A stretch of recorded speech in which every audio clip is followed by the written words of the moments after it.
าพพระกองแก้วธรรมละโตจะได้เทศนาพระไตรปิฎกมหาปรินิพพานสูตรผู้ทนสามโปรดสดับรับฟังได้ณบัดนี้นะโมตัสสะภะคะวะโตอะระหะโตสัมมาสัมพุทธัสสะอะทะโคภะคะวะอะญะสัมมันตังอนันตามโนสีอะญะ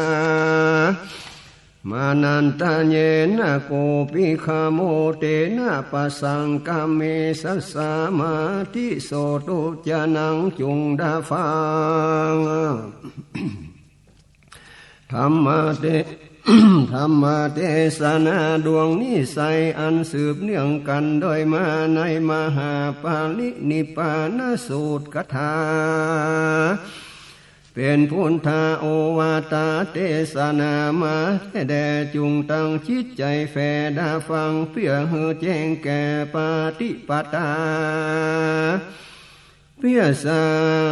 สร้างตัวของตัวให้เป็นนาวาเล่มใหญ่ไว้ขี่ข้ามไตสมุทรกงกาการตามะอัตตะของตนตัวเก่าเฮอตั้งอยู่แต่เล่าในขอบเขตแห่งศีลธรรมฟังพุทธโอวาท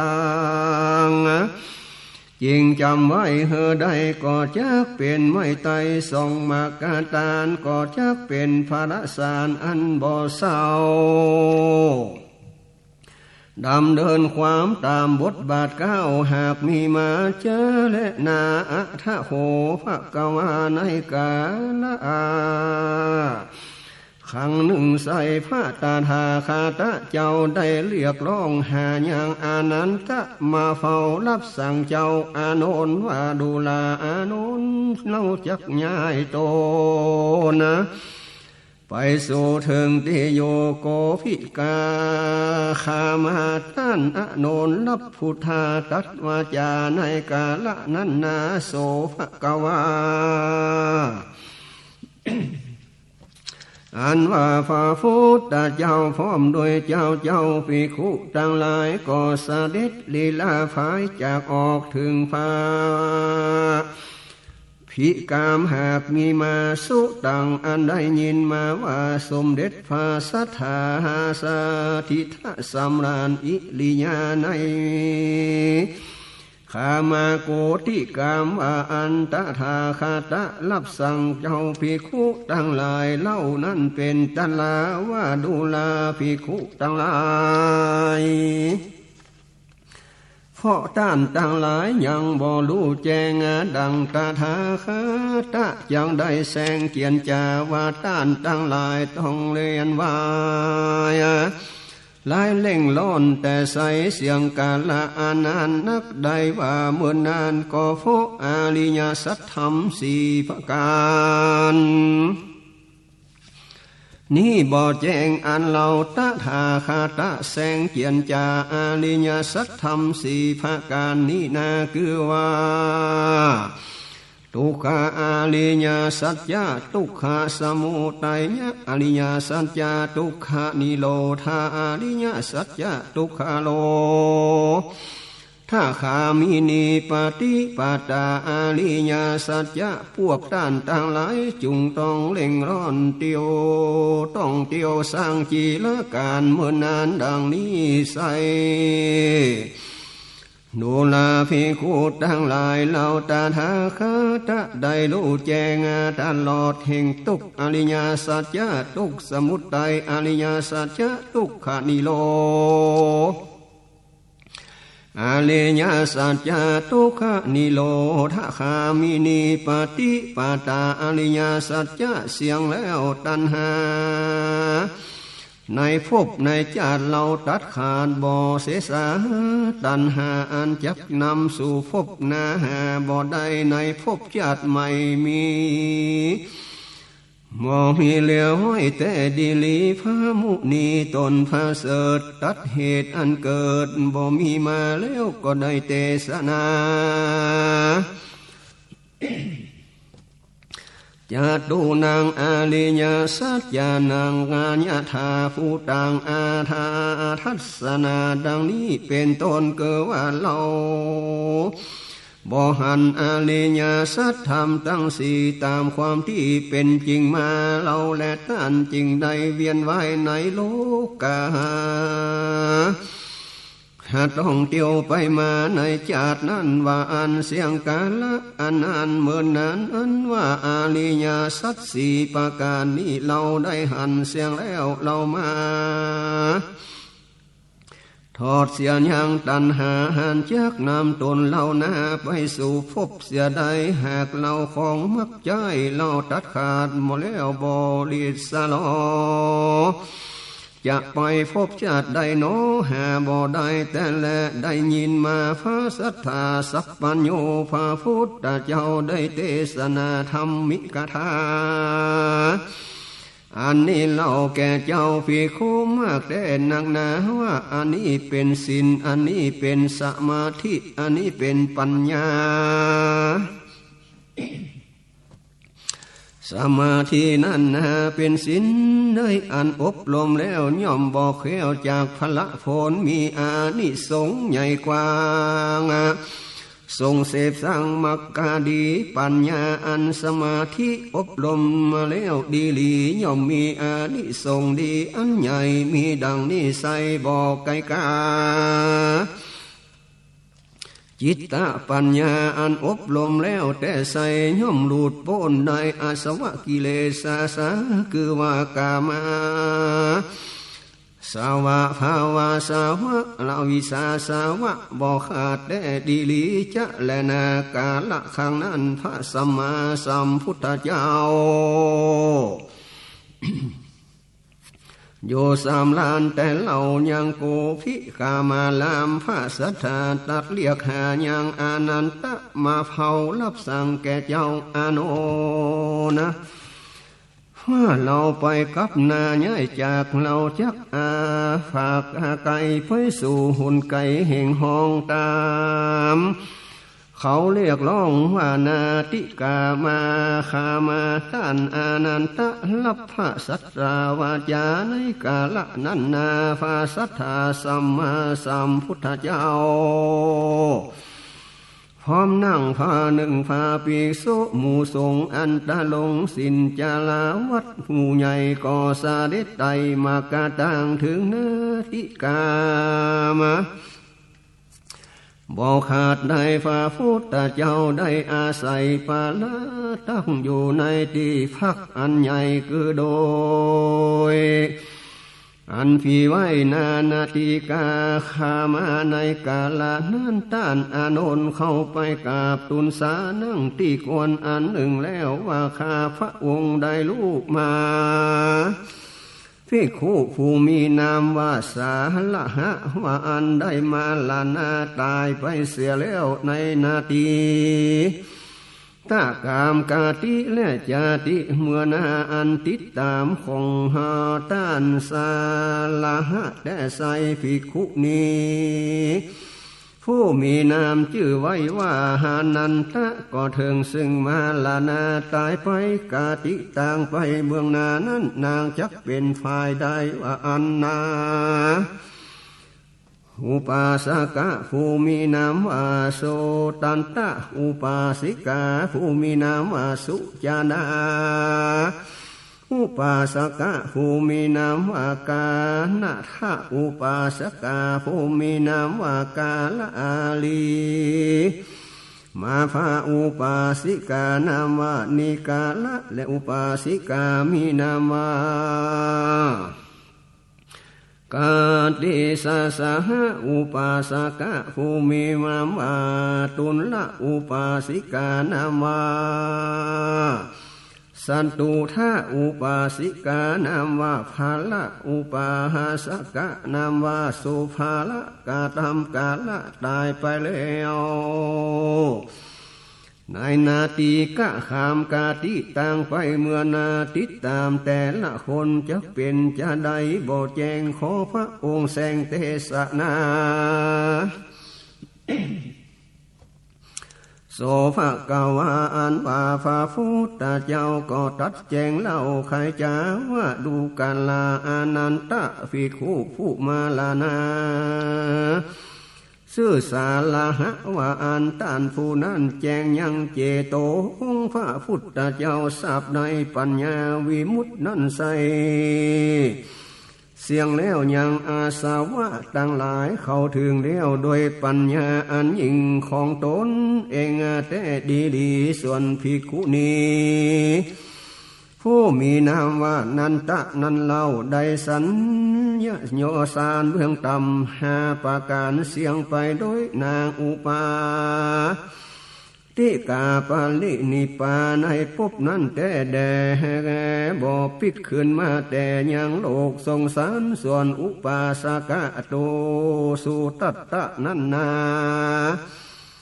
พอสัญโยชน์เสียงไปแล้ว3 ประการเต้าอันกะตำกิจกิเลสนั้นคือเบาบางไปกะตำราคะโทสะโมหะด้วยใจเป็นพระสกทาคามียังบ่หนีจากโลกนิสัยปิกมาได้ความเดียวก็ชักได้ถึงที่สุดแห่งทุกข์ได้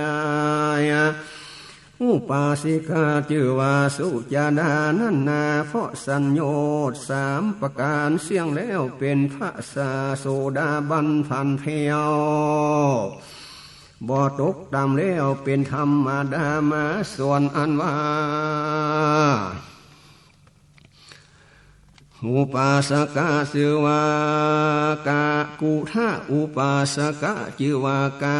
ลีมาภะอุปาสกะชื่อว่านิกาภะอุปาสกะชื่อว่ากันติสหะอุปาสกะชื่อว่าตุงภาละอุปาสิกะชื่อว่าสันตุทะและอุปาสกะ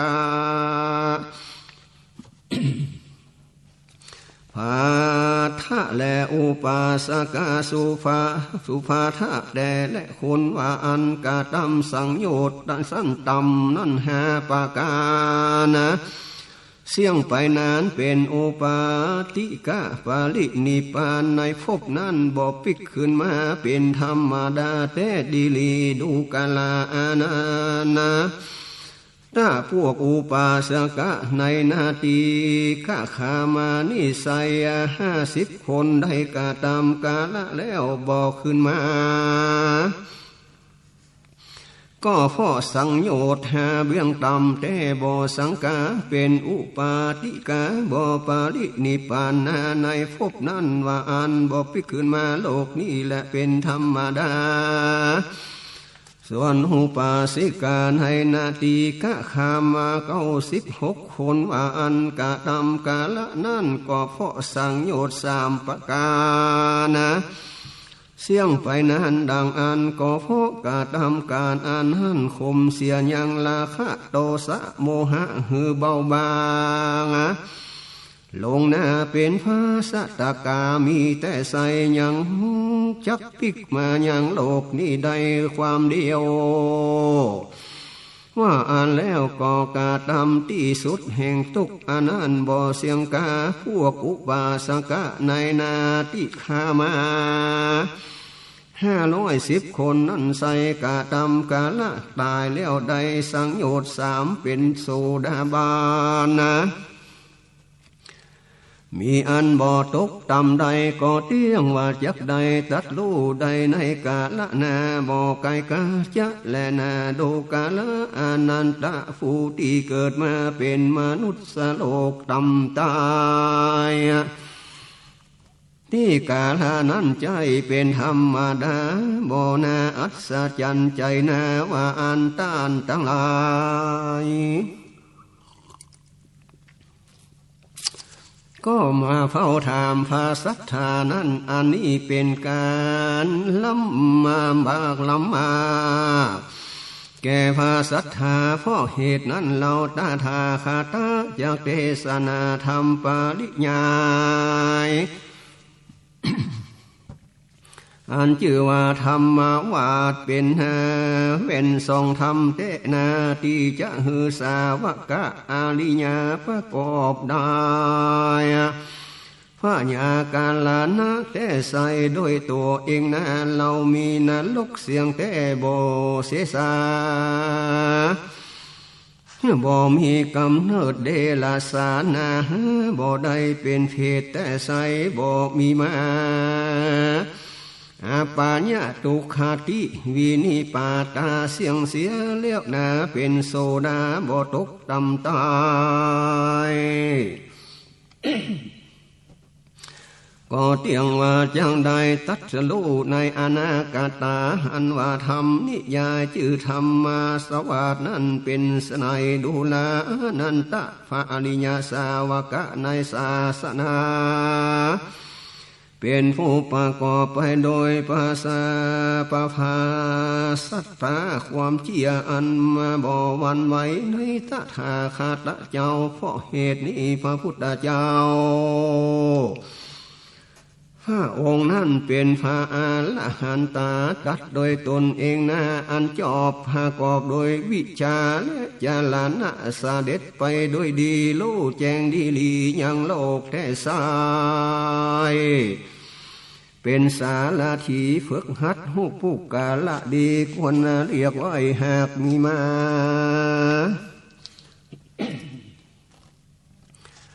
บ่มีผู้อื่นยิ่งไปกว่าใดเป็นคู่ของเทวดาและมนุษย์สโลกทั้งหลายมวลหมู่ไว้แต่ดีลีเป็นผู้เบิกบายดีบ่เศร้าจำแนกแจกธรรมะอริยสาวกะเป็นผู้ประกอบไปโดยความเลี่ยมใสบ่หวั่นไหวในพระสัทธรรมของพระพุทธเจ้าตัดดีแต่เล่าอันผู้ปาลิปาติปาตาจักรู้จักหันกับตัวเองและนาแม่นมันก็ฟอกไปโดยกาลเวลานั่นควรเรียกร้องมายังมาพอมากวยควรน้อมเข้ามาใส่ตนนะอันวินโยโสนจักรู้จะพอตนเต่าอันพระอริยสาวกะนั้นผู้ประกอบด้วยความเลี่ยมใสอันบ่ได้หวั่นไหวในพระสังฆเจ้าว่าพระสังฆเจ้าของพระตถาคตปฏิบัติดีและนาดีตะลงแต่เป็นผู้ปฏิบัติในธรรมเป็นผู้ปฏิบัติยอมอยู่ในขอบศีลาคือว่ากุลแห่งปุกกาลาหาปุกกาลาแปดบุกกาลาแปดแต่นั้นนาพระสังฆเจ้าของพระพุทธาเป็นผู้กวนนาเก้าลบเขาลบนบถือแต่นากวนตอนรับสังฆเจ้าวันกาตำบุญตานบ่อเศร้าย่อมมาหาอันจะดีใส่เก่ากาบวันตาผู้กาละบุญของโลกและเป็นบุญโผดของโลกบ่มีนาบุญอันอื่นดีเท่านั้นนาอริยสาวกะอันประกอบไปด้วยศีลาอันพระอริยจอบแล้วเป็นศีลบ่เกี่ยวจากตัณหา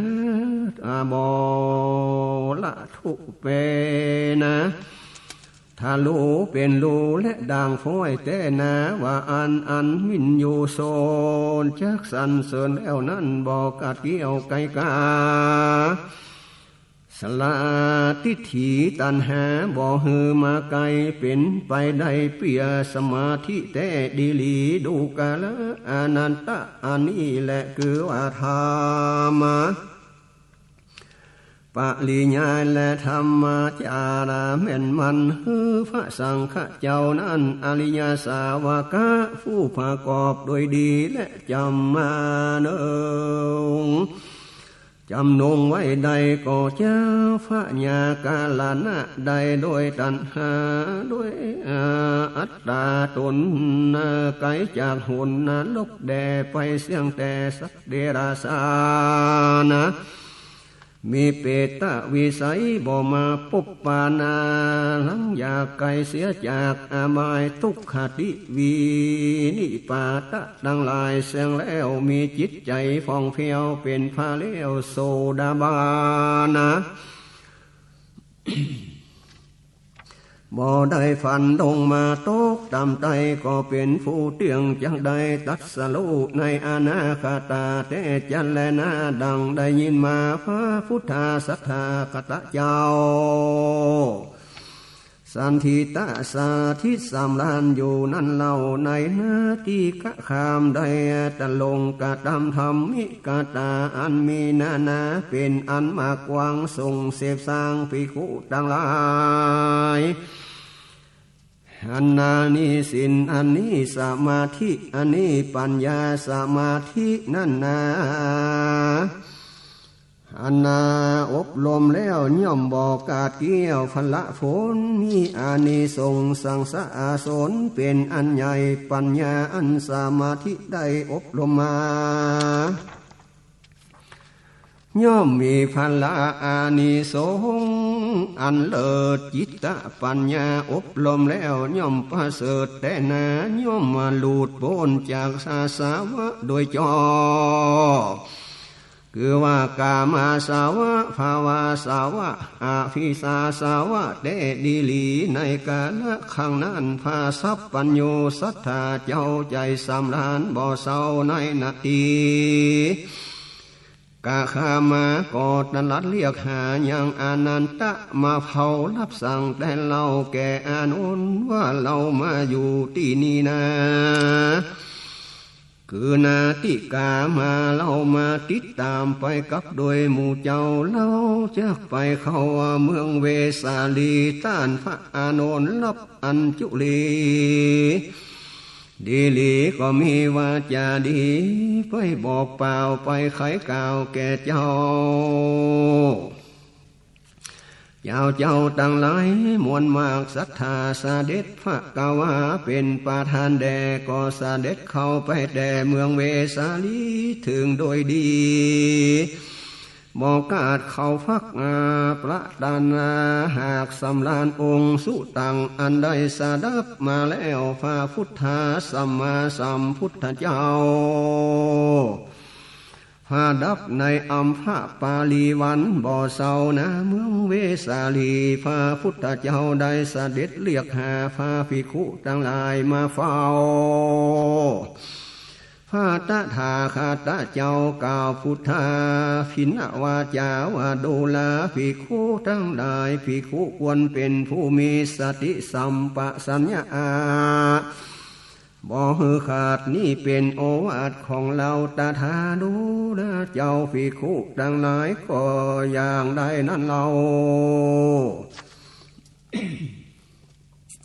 ภิกขุจริงเชื่อว่าเป็นผู้มีสติอยู่บอกวันละสาพระภิกขุในศาสนาย่อมพิจารณา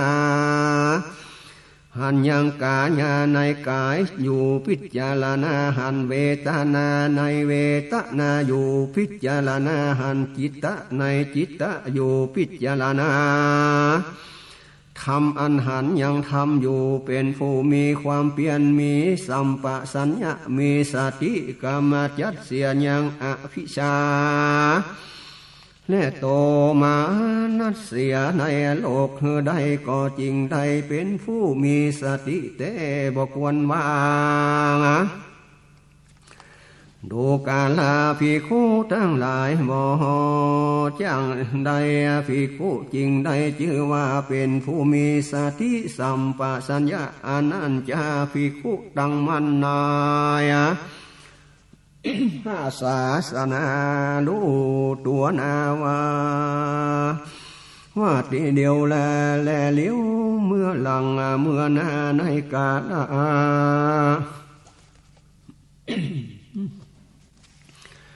ในกาณข้างการผู้การนาเกีย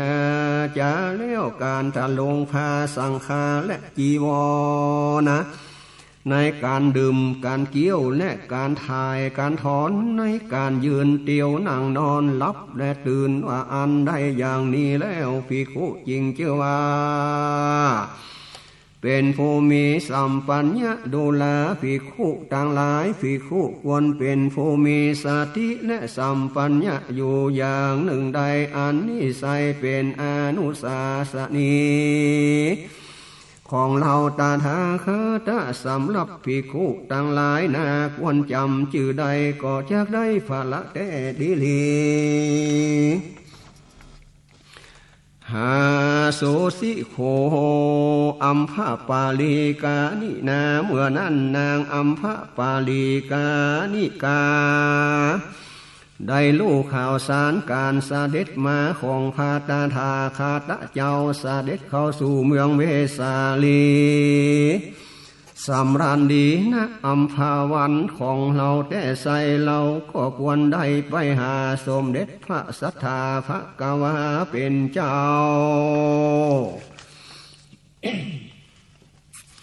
นางก็กาสั่งจัดงานดีแต่เราเพื่อจะไปเฝ้าพระสัทธาออกจากเวียงเวสาลีมา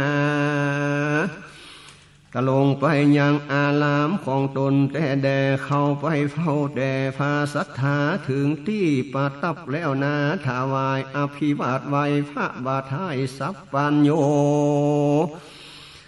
นั่งที่ควรอยู่ข้างหนึ่งแล้วพระตนเกี่ยวศรัทธาได้ฮือนางอัมพะปาลีกานิกาหันแจงได้สมาตา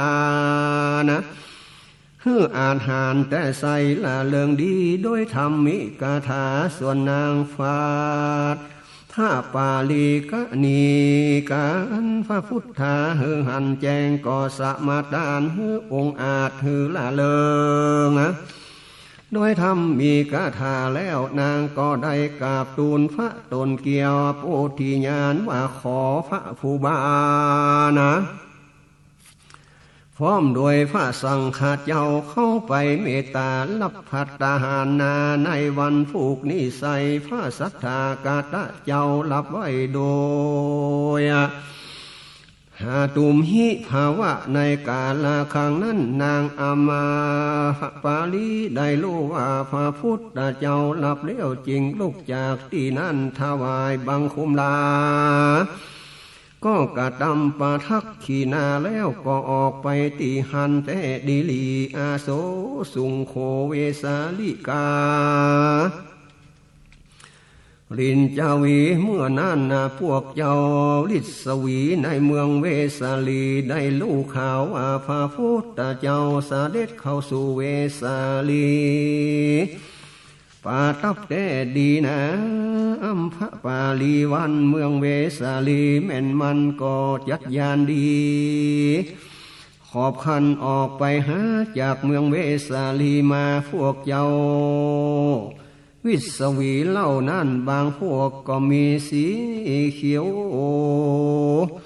คือวันน่ะเขียวมีผ้าก็เขียวมีเครื่องประดับก็มีเขียวคือว่าเขียวล้วนว่าอันนาบางพว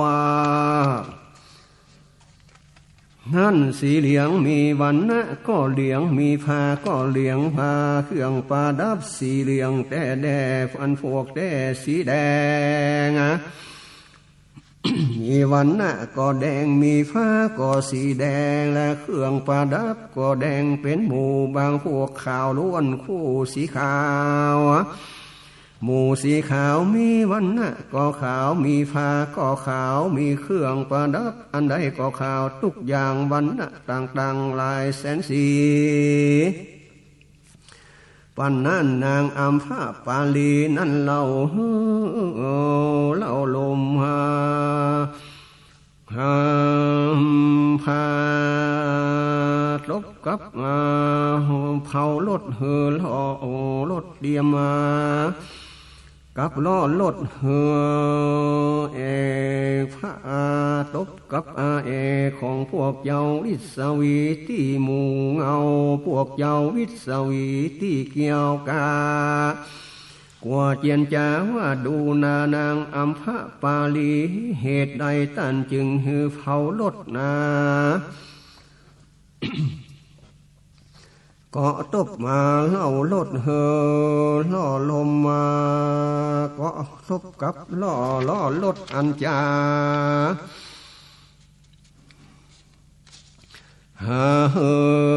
พ่อทบกับเอกของพวกเจ้าฤทธิสมีหนุ่มน้อยนางก็ตอบถวายเจียนจ้าว่าดูกาลาสู่เจ้า จริงแต่เล่าอาดังมีมาเพราะว่าข้าได้นิมนต์พาศรัทธาพร้อมโดยพระสังฆาหมู่ใหญ่มาสั่นอาหารในวันพวกนี้ได้บ่ไกลกาถ้าดังอันนางอัมพะปาลีเจ้าจริงเฮือแก่หมูฟูคายังฟัดตาหารนี้บ่จะแสนเรื่องแต่บ่สังกานางอัมพะปาลีกล่าวเจียนจาว่าเจ้าลูกว่าอันนาบ่ได้เต็มว่าต้านจะหือเมื่อไว้พร้อมด้วยทุกสิ่งนานาตลอดถึงจนนาบดก็บ่ได้แต่นาในฟัดตาหารครั้งนี้นาว่าอันสำหรับแต่นั้นนะพวกเจ้าวิสวีก็ตบมือดีว่าเราถูกนาง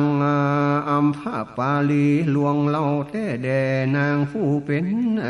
แพ่แก่เราลาเลี้ยวเราก็เข้าไปหายังพระสัมมาสัมพุทธเจ้าพระองค์หันเลี้ยวเล่าแต่ไกลมาจริงรับสั่งยังภิกขุต่างหลายว่าดูแลภิกขุต่างหลายต้านต่างหลายยังบอกเคยหันเทวดาจันฟ้าตาวะติงสามวานี่จุง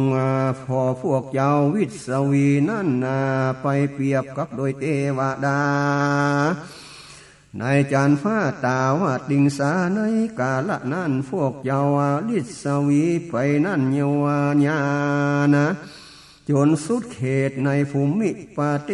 ตีญาณไกญาณไปแล้วก็ลงจากญาณเที่ยวเข้าไปหายังพระสัมมาสัมพุทธเจ้า จนถึงตีปาตับบ่อเสากาบน้อมสาการการยังพระผู้บานสัทธาเจ้านั่งตีกวนอันข้างหนึ่งแต่เล่าพระพุทธเจ้าก็ได้กาตามยังพวกเจ้าวิสวีฮือหันดีแจ้งทีฮือสมาตานฮือองค์อาจละเลิงแต่ใส่โดยเอาใจใส่ธรรมิกถาขณะนั้นนาเขาก็กราบถูกเขาก็กราบทูลพระพุทธเจ้าสัมมาสัมพุทธเจ้าว่าข้าพระเจ้าขออาราธนาสมเด็จพระสัทธาพร้อมโดยพระสังฆเจ้ารับภัตตาหารเจ้าพวกนี้แต่ดีลีสมเด็จพระมูนีจึงตัดกรรมดีบอกกล่าวว่าเราตาถาคาตาเจ้าได้รับแล้วเล่าของนางอัมพะปาลีกาละนั้นพวกเจ้าวิสวีกล่าวว่าเรานางอัมพะปาลีเหตุว่านางอัมพะปาลีลวงเราแล้วว่าอันลำดับนั้นพวกเจ้าวิสวีก็มาจมจื่นยินดีครับโดยภาสิทธิ์ของพระพุทธเจ้าก็ลุกจากดีนั่นเล่าถวายบังคมลาปันตะปะทักขีนาหลีกไปแล้วว่าอันกาละข้างนั้นนางอัมพะปาลีข้านิกาได้ตกแต่งดาของหานผานิดในอารามของตนคืออันโดงยันพาตั้งเขินลงแจงสำเร็จแล้วก็แสงเจียนจ้าหือคนไปกราบทูลสมเด็จพระสัมมาสัมพุทธเจ้า ว่าได้เวลาเจ้าภัตตาหารสำเร็จแล้วแด่ขอองค์ดีอัฏฐโคภกวาปุปันนาหาสามัญญังนิวาสินตัวในกาลเวลาเจ้าพระพุทธเจ้าก็ได้ทะลงพาอันตาละวาสกะคือเอาบาทและจีวัลละพร้อมกันโดยภิกขุสังฆเจ้าเสด็จต้องเต้าไปยังที่สร้างของนางอัมพะปาลีกะนิกานั่งเหนืออาสนะบอกคาดนางก็อาคาตลาธนาแก่ภิกขุสังฆามีพระสัทธาเจ้าเป็นเก้าเป็นประธานก็อิ่มเต็มสำราญด้วยของกวนเกี้ยวและกวนสันบ่อสาว ด้วยมือของตนแต่เราปีติตื่นยินดีได้หันพระมุนีวางพาหัดจากบาทแล้วพระตนเกี่ยวสำราญดีนางอัมพะปาลีก็ถือเอาญาอาสนะอันต่ำนั่งเผาพระศรัทธาแล้วก็นามัสการลาไวสาพระบาทพระพุทธเจ้าข้าพระเจ้าขอถวายอารามนี้แด่พระศรัทธามีพระศรัทธาเป็นประธานแต่ใส่พระศรัทธาเจ้ารับไหวบ่สังกาโสภะกาวานว่าพระพุทธาก็กาตำหือนางอัมพัตปาลีกาลินีได้หันแจงทีหือสมตานะองค์อาจที่ล่าเริงดีด้วยธรรมมีกาถานั้นแล้วก็สาดิษพันเพียวลุกออกจากอาสนะก็มีจาแลนะสุตังได้ยินมาว่าพระกวาพระสัทธาเจ้าสาดิษประดับบ่อเศร้าในอัมพะปาลีวันดีเป็นเขตเมืองเวสาลีแต่เก่าก่อนพระองค์ก็บ่หอนเหอเสียหายมีธรรมมิตรกาถาหลายเป็นอันมากกวางสมเสพสร้างพระภิกขุเราควรกาตามว่าอันนี้ศีลอันนี้สมาธิอันนี้ปัญญาสมาธินี่นะอานาศีลได้อบรมแล้วดังอันย่อมมีภาระอานิสงส์มากนักหนาปัญญาสมาธิได้อบรมแล้วย่อมมีภาระคืออานิสงส์อันมากกว้างจิตตะปัญญาได้อบรมย่อมมาสว่างคือหลุดพ้นจากอาสาวะคือว่ากามาสาวะภาวะสาวะอวิชชาสาวะเตดีดีตตากาเลในกาลาเมื่อนั้นพาสัตตาตนพาเสดตนลำเลิศแต่ดีลีอยู่สำลานะพระอิริยาบถดีในอัมพะปาลีแต่ใส่ก็เรียกหาใดยังอโนนะว่าดูกาลาอานันตาเราจักไปกันแต่เดียที่ฟัดแดเวลุวาลาวะคามะต้านอานันตะก็ติดตามบอกกล่าวเฮอภิกขุต่างหลายรู้ข่าวว่าจักไปเวลุวะคามะภิกขุต่างหลายก็ติดตามเป็นหมู่พากันเข้าไปสู่เวลุวะกามาสุตังได้ยินมาว่าสัทธาสัพพัญโญพระพุทธเจ้าอันเป็นเก้าเงาแห่งภิกขุต่างหลายสุขสบายที่หานาเวลุวะคามนั้นบอกไกกาจึงเรียกหาภิกขุต่างหลายมารับสั่งตามความมีว่าต้านต่างหลายจึงจำยังพลังสานะเมืองเวสาลีที่นี้ตามที่เคยหันหากันว่าคนกันมานี่เป็นมิตรมิ่งมีมาส่วนเราศรัทธาขาตาจักจำว่าสานาเวลุวะคามตีนีแต่ใส่ภิกขุทั้งหลายรับฟังพระพุทธเจ้าก็ไหวก็จำว่าสาอยู่ณเมืองเวสาลีตามคำมีว่าอันเพราะว่าเป็นมิตรกันนั่นบ่เคยกันมาพระสัทธาสัพพัญโญก็จำว่าสานะเวลุคามานั่นละวางว่าสานั้นพระสัทธาก็ตะโลงโลกานักนาแต่แดเกิดเวทนาแต่ถึงไกจักนิพพานา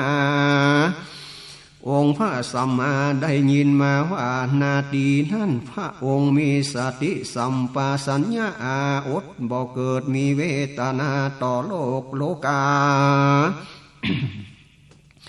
อาปาสติหากบ่ไหลลงสัมปชัญญะหาตงเที่ยงมันจักบ่บอกอาการนั้นนาแก่ภิกขุปะหากรักษาปฏินิพพานเสียนา ก็บอกวนแต่ใส่เหล่าตถาคาตาจักขับไล่โลกายังอาปาตอันนั้นหายหากเหือดำดงว่าสังขาลาไว้ใดสำลำดับนั้นตถาคาตเจ้าก็ใจความเปลี่ยนขับไล่โลกาก็ห่อเจียนใกล้ไกลจากยังอัตตาภาพกาโยองค์พระพุทโธขับอาพาธาสยบหากบ่สังกาหายจากโลกาเสียได้หายจากไข่บ่อเนานานพระสัพพัญญูตัญญาณก็ออกจากวิหารพระไปปาดับยังสันทานอาสนะที่ภิกขุตั้งหลายจัดไว้ ยังลมเงาวิหารแต่ใสเป็นตาลาถ้าโคอัญญสมาอนันโตในกาละขังนั้นต้านอานันตะเข้าเฝ้าพระตถาคตเจ้าถวายนมัสการสัพพัญญูเจ้าเลี้ยวนั่งตีเพิ่งกวนแล้วก็มาหาถ้ามวดลุกแด่พระวาข้าพระองค์หันยังความสำราญดีของพระมุนีพระภาคเจ้าข้าพระองค์นี่เล่าหันความอดทนต่อโลกาของพระสัทธาเจ้า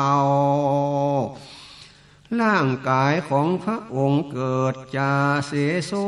ฟหันยังองค์พระพุทโธอาพาธอันว่าอันนาติสะทั้งหลายเหล่านั้นดาบ่รู้ว่าตั้งใดทำตั้งหลายก็บ่แจ้งใสแต่มาคะนิ่งอยู่ในใจว่าพระองค์คงบ่ปรินิพพานว่าอันเพราะภิกขุตั้งหลายเหล่านั้นบ่ได้สดับรับฟังองค์พระพุทธังตรัสรู้แจ้งว่าดูลานันตะภิกขุทั้งหลายยังหวังอันในเราหาเรายังพระสัทธาธรรมมีกถาเราได้แสดงแล้วและนากาทำบ่ใจมีไหนมีนอเราจักจี้บอกกรรมมีจานทำตั้งหลายบ่ได้มีแต่ตถาคตว่าอันอยู่ได้กึดอย่างนี้นั่นว่าเราตถาคตปาลิหาลาภิกขุดังอันเปียเหยกยอยังเล่าดังอันเขาพุงนั่นก็จักเปิงปาลบสังฆเจ้าตั้งหลายแล้วก็กล่าวบรรยายพายอันใดอันหนึ่งว่าดูลาอนันตะเราตถาคตบ่ได้มีความประสงค์นี้ว่าเราตถาจักปาลิหารภิกขุเจ้าตั้งหลายแต่แด่แล้วคือแต่ถึงจูสู่เราบ่มีความเบาดังอันว่ามาแต่ดีลีดูกาลาอานันตะบัดนี้เราตถาคตก็มีอายุสังขาราแก่เท่า80 ปีล่วงเล่าบ่เสสาธรรมดาเวียนหรือว่าล้อเล่าโหซ่อมแซมมาแต่เราก็บ่ฮอทนนานฟ้าก็อาการมันเก่าตถาคตเราก็เหมือนกันนะดูกาลาอานันตะสันใดพระสัทธาสัมมาสัมพุทธเจ้ายังเข้าสมาธิอันบ่มีนิมิตาเพราะบ่มีนาในใจนิมิตใดเหตุบ่กระทำใจไว้ยังนิมิตตั้งหลายโดยยังเวทนาตั้งหลายบางหมู่หัวสมัยนั้นกาลนั้นของตถาคตอยู่สบายดีบ่มีสั่งมาลาวีจิมกายเหตุนิสัยตันตั้งหลายจุงมีกายเป็นที่เพาะมีตนก็เป็นที่เปิงจากหานาใสซึ่งสิ่งอันใดจนมีธรรมเป็นนาที่เพาะมีธรรมเป็นที่เปิงอาศัยอย่างมีอันใดเป็นที่เปิงว่าอันมีธรรมเท่านั้นเป็นที่เปิงแต่บอกไกลกา ดูกาลนันตะก็อย่างใดภิกขุในธรรมวินัยจริงชื่อว่ามีตนเป็นตีพ่อพ่อนองมีตนเป็นตีนองก็พันก็เพราะเราหันบ่มีอันใดอันอื่นใดมีแต่ตนของตนนั้นไว้ตีเปิ้งเพราะพานนะภิกขุเปิงหันพิจารณาหันกายะโตในกาละตนของตัวอยู่พิจารณาเวทนาในเวทนาอยู่บ่เหือลงพิจารณาหันจิตตะก็หันจิตตะอยู่แล้วก็มาพิจารณาอยู่ในธรรมก็หันยังทำอันเป็นที่อยู่มีความเปลี่ยนมีสติหือมันนาเจียนใจจะสัมปสัญญาหากติดตามกำจัดเสียยังกิเลสกามอวิสาโตมานัสสาเสียใดอย่างนี้ได้ชื่อว่าภิกขุมีที่เพาะฝันกะตำตนหือหันตนเป็นที่เปิงอย่าอาศัยซึ่งอันใดทำได้เป็นที่เพาะและที่เปิงจิตนาจริงรักษาไว้ดีลีดูกาลาอานันตะผู้ใดผู้หนึ่งไทยบัดนี้ก็ดีล่วงลับไปแล้วก็ดีจักเป็นผู้มีตนเป็นที่เพาะพานนะและก็ขันแล้วที่เปิ้งแต่บ่มีสิ่งอื่นใดนะมีธรรมมาเป็นที่เกาะเป็นที่เปิ้งแต่นะบ่มีสิ่งใดนะเป็นที่เปิ้งใดภิกขุของเราผู้ใคร่ยังการศึกษาก็จักปรากฏในความดียอดยิ่งดีทุกสิ่งที่ได้เทศนามาก็มีโดยภาการดังกล่าวมานี้ปหาปาลินิพพานสูตรผูกทนสามก็บางโกมสมเลสเดช